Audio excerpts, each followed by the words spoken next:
Undang-Undang Nomor 7 Tahun 1984 tentang pengesahan konvensi mengenai penghapusan segala bentuk diskriminasi terhadap wanita berkesesuaian dengan Undang-Undang Nomor 49 Ayat 2 dan Ayat 3 Tahun 1999 tentang hak asasi manusia.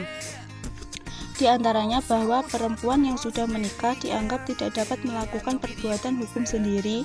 Semua yang akan dilakukan seorang perempuan harus berdasarkan izin suami jika sudah menikah, atau orang tuanya bila belum menikah.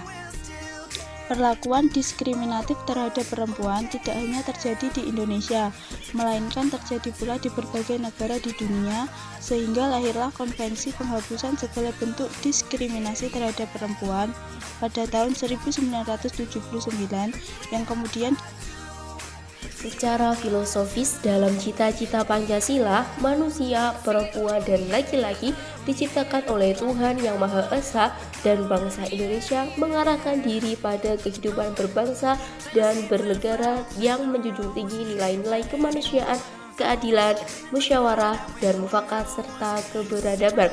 Kemudian alasan yuridis, perwujudan persamaan dan keadilan untuk perempuan telah diatur dalam UUD tahun 1945, Undang-Undang Nomor 68 tahun 1958, Undang-Undang Nomor 7 tahun 1984, Undang-Undang Nomor 39 tahun 1999, Undang-Undang Nomor 11 tahun 2005, dan Undang-Undang Nomor 12 tahun 2005.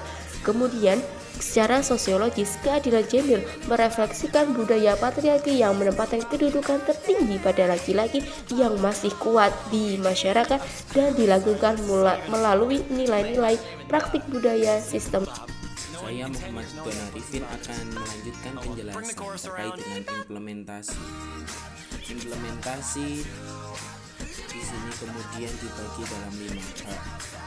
Hak dalam ketenagakerjaan, kemudian hak dalam bidang kesehatan, kemudian hak dalam pendidikan, hak perkawinan dan berkeluarga, dan hak kehidupan publik serta politik.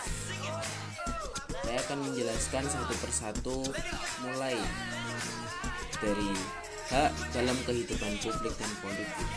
Dalam kehidupan publik dan politik wanita, setiap perempuan berhak untuk memilih dan dipilih, serta berhasil terpilih lewat proses yang demokratis.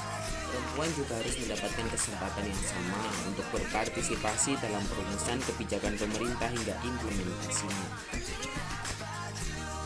Kemudian, setiap perempuan berhak untuk memiliki kesempatan kerja yang sama dengan laki-laki. Hak ini meliputi kesempatan yang sama dari proses seleksi, fasilitas kerja, tunjangan, dan hingga tak untuk menerima upah yang setara. Kemudian dalam bidang kesehatan, perempuan berhak untuk mendapatkan kesempatan bebas dari kematian pada saat melahirkan, dan hak tersebut harus diupayakan oleh negara. Dalam bidang pendidikan, setiap perempuan berhak untuk mendapatkan kesempatan mengikuti pendidikan dari tingkat dasar hingga universitas.